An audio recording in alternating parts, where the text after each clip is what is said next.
Cierra los ojos por un segundo. Imagina que estamos hace 40.000 años, en plena edad de hielo. Tienes frío, estás a oscuras dentro de una cueva y afuera acechan depredadores. Quieres comunicarte con tu tribu, o tal vez quieres ahuyentar el miedo, así que gritas. Pero tu voz se cansa, te quedas sin aire. Tu cuerpo tiene un límite. ¿Qué haces?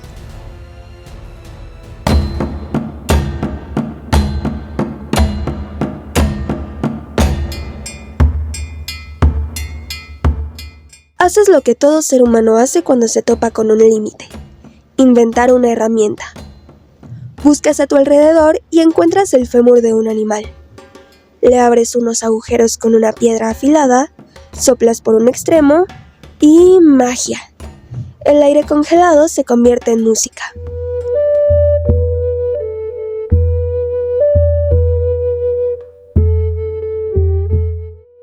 Bienvenidos a este episodio.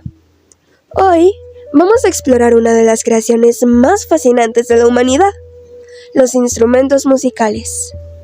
Porque, aunque hoy los veamos en grandes tiendas o en escenarios digitales llenos de luces, los instrumentos no nacieron como máquinas, nacieron como extensiones de nuestro propio cuerpo.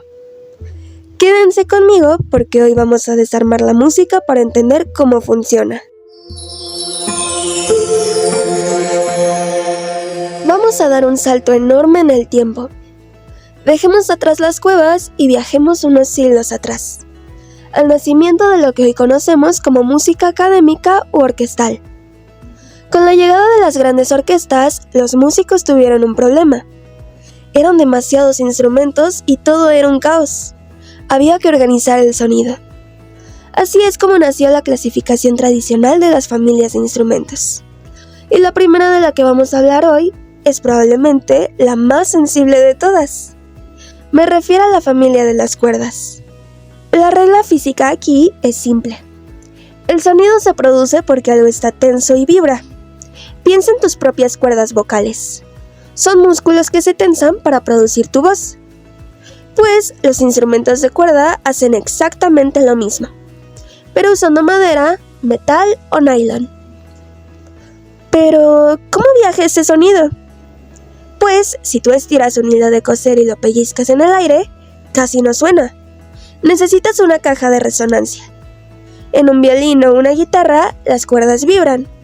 Esa vibración pasa a través de una pieza de madera llamada puente y entra al cuerpo hueco del instrumento, que actúa como un amplificador natural.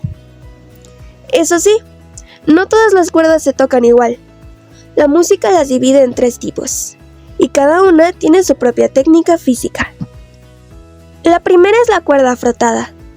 Aquí usamos un arco, que tradicionalmente lleva crines de caballo impregnadas con resina para que se adhieran a la cuerda. Al deslizar el arco, la cuerda es atrapada y liberada miles de veces por segundo, creando una vibración continua. En este equipo juegan el violín, la viola, el violonchelo y el contrabajo. Los músicos de cuerda frotada usan técnicas fascinantes. Por ejemplo, el vibrato, que consiste en oscilar rápidamente el dedo de la mano izquierda sobre el mástil para hacer que la nota tiemble y suene más cálida y expresiva. O el pizzicato, que es cuando dejan el arco de lado y pellizcan la cuerda directamente con la yema de los dedos. Escuchen este fragmento de violonchelo donde se nota esa vibración tan humana y su profundo timbre.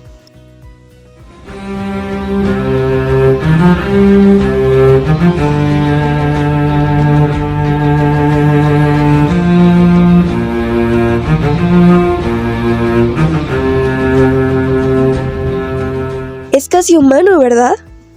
Pero, ¿qué pasa si en lugar de frotar la cuerda, nuestra técnica principal es pellizcarla? Entonces pasamos a la cuerda pulsada. Es el terreno de la guitarra, el arpa, el bajo e instrumentos como el ukulele y el laúd. Aquí la técnica cambia por completo. El músico usa sus uñas, las yemas de sus dedos o una púa. Con estas desplaza la cuerda y la suelta bruscamente. Al no haber un arco que mantenga la vibración constante, el sonido es más inmediato y percusivo. Nace con fuerza y decae rápidamente.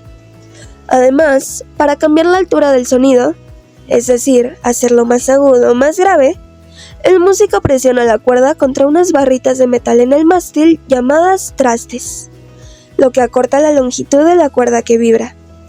A menor longitud de cuerda, más rápido vibra y más agudo es el sonido.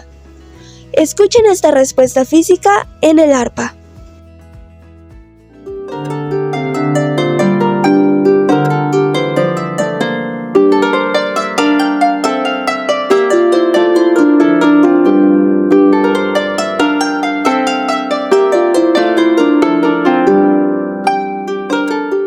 Y ahora, una pregunta capciosa para impresionar a tus amigos en la próxima fiesta. ¿El piano a qué familia pertenece? Muchos ven las teclas y piensan que es de percusión, o ven la forma y dudan. La realidad es que el piano es de cuerda percutida. Físicamente, el mecanismo es una obra de arte de la ingeniería. Por dentro tiene cientos de cuerdas de acero tensadas a presiones brutales. Cuando tú presionas una tecla, se activa un sistema de palancas que lanza un pequeño martillo cubierto de fieltro contra la cuerda. El martillo golpea la cuerda y rebota inmediatamente para dejarla vibrar libremente. Si dejas la tecla presionada, la nota dura. Si la sueltas, un apagador de fieltro cae sobre la cuerda y detiene el sonido en seco. También cuenta con pedales. El pedal derecho, de resonancia, levanta todos los apagadores a la vez, permitiendo que todas las cuerdas vibren por simpatía y creen una atmósfera gigante. Comparte esta categoría con su primo antiguo, el clavecín, aunque en el clavecín la cuerda no se golpea, sino que se engancha y puntea mecánicamente por dentro. Escuchen la potencia del golpe del piano.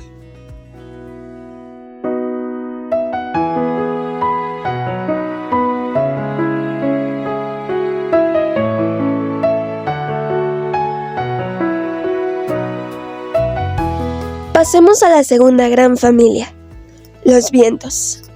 Si las cuerdas simulan nuestros músculos, los vientos son nuestros pulmones. Aquí, el sonido ocurre porque hacemos que una columna de aire vibre dentro de un tubo.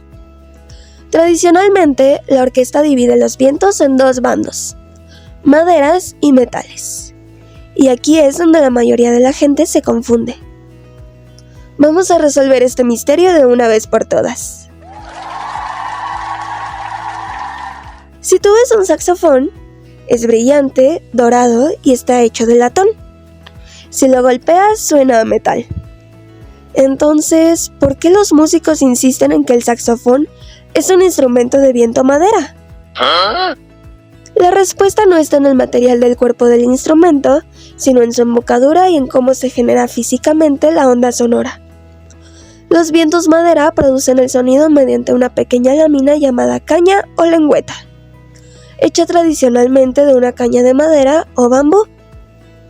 La técnica consiste en colocar los labios alrededor de la boquilla, lo que llamamos embocadura, aplicando una presión constante. Al soplar, el aire pasa a gran velocidad por un espacio diminuto, haciendo que la caña de madera vibre contra la boquilla. Esta vibración es la que la hace oscilar dentro del tubo.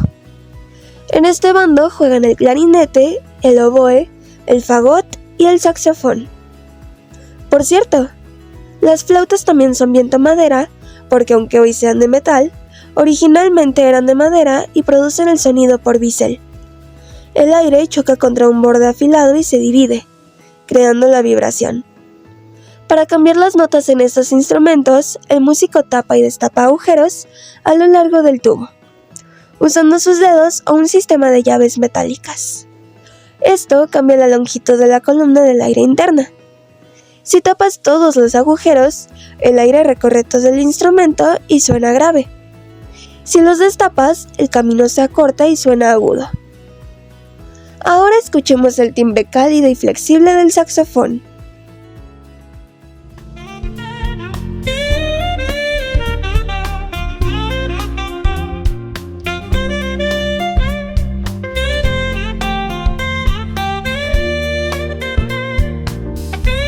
Por otro lado tenemos a los vientos metales. Aquí no hay cañas de madera. El cuerpo es de aleaciones de metal, pero el secreto absoluto está en la técnica del músico en la boquilla, que tiene forma de copa. Aquí no solo soplas. Tienes que juntar tus labios con firmeza y hacerlos vibrar a presión. Tus labios son, físicamente, la caña que inicia la vibración. Instrumentos como la trompeta, el trombón, la tuba y el corno francés amplifican esa vibración labial a través de sus largos tubos de metal, que terminan en una gran campana. Para cambiar de notas, la técnica aquí es doblemente difícil. Los metales usan pistones, como la trompeta, o una vara móvil como el trombón, para desviar el aire por tubos de diferentes tamaños y cambiar la nota. Pero además, el músico debe usar la técnica de la embocadura y la presión del aire. Apretando más o menos los labios, puede saltar entre los armónicos naturales del tubo sin necesidad de tocar ningún botón. Es pura física de presión del aire. Escuchen la fuerza vibrante de una trompeta en comparación con el saxofón.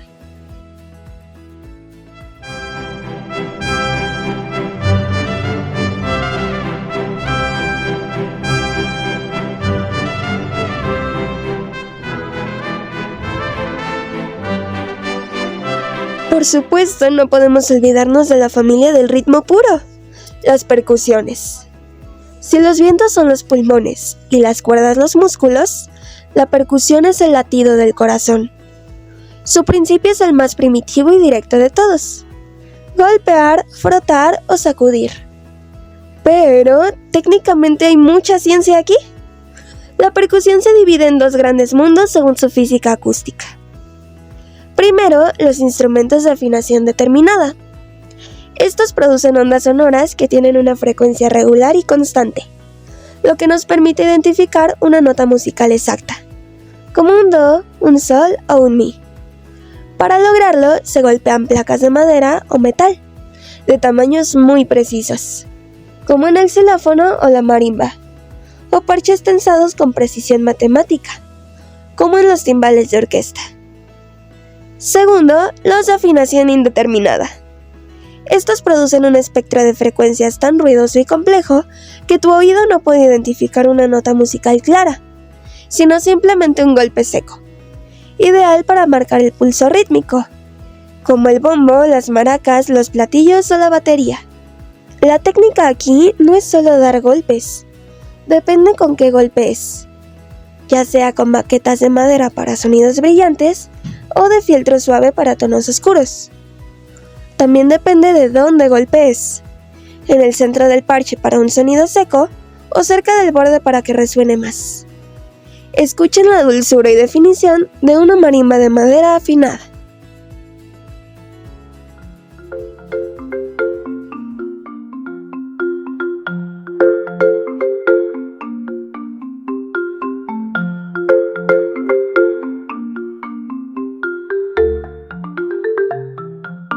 Hasta aquí, la historia parece estable.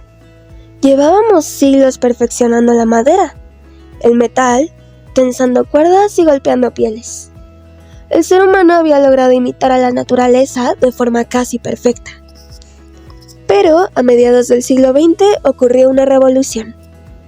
El ser humano se cansó de imitar lo que ya existía. Decidió que era hora de crear sonidos que nunca antes se habían escuchado en el planeta Tierra. Llegó la era de la tecnología digital y análoga. Llegó el reinado del sintetizador.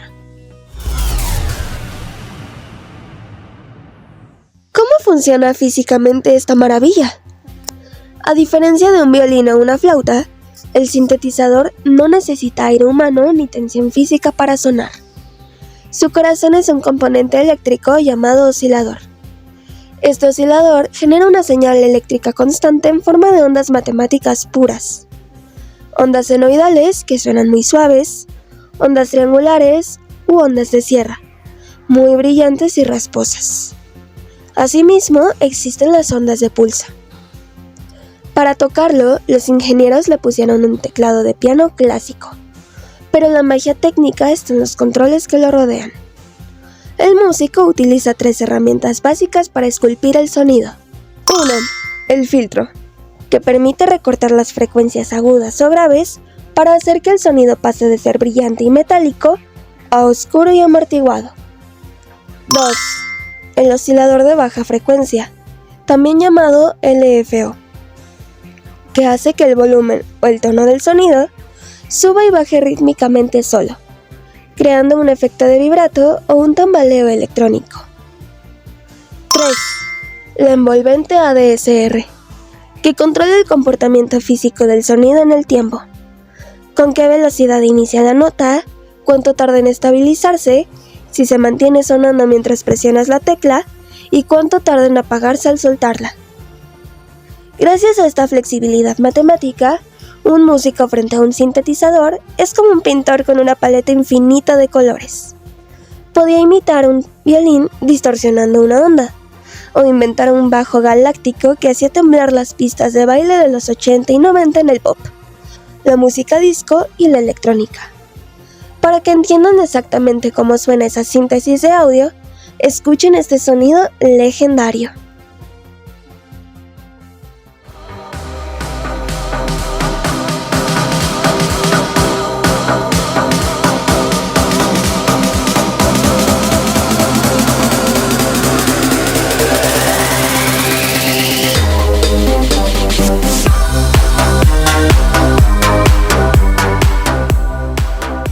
Eso que acabas de escuchar es electricidad pura moldeada matemáticamente en el espacio, para ser convertida en arte. El sintetizador no reemplazó a las familias tradicionales. Lo que hizo fue expandir el universo musical a niveles que nuestros ancestros de las cavernas jamás habrían creído posibles.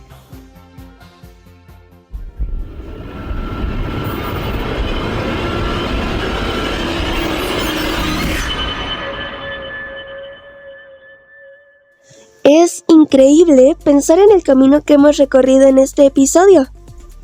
Empezamos en la prehistoria, soplando un hueso para imitar el canto de un ave o el silbido del viento. Pasamos por siglos de orquestas, tensando cuerdas de violín, clasificando maderas y metales y entendiendo la física detrás de los labios que vibran y los parches que resuenan. Terminamos apretando teclas de plástico en un sintetizador, para manipular osciladores de energía en un circuito integrado. Pero, si lo piensas bien, el objetivo final nunca cambió.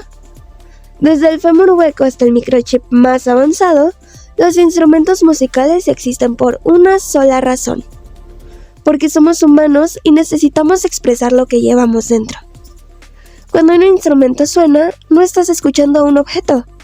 Estás escuchando a una persona que encontró una forma de hacer que la materia inanimada hable por ella. Los instrumentos cambian, sí. La tecnología evoluciona. Pero nuestras ganas de cantar y crear se quedan para siempre.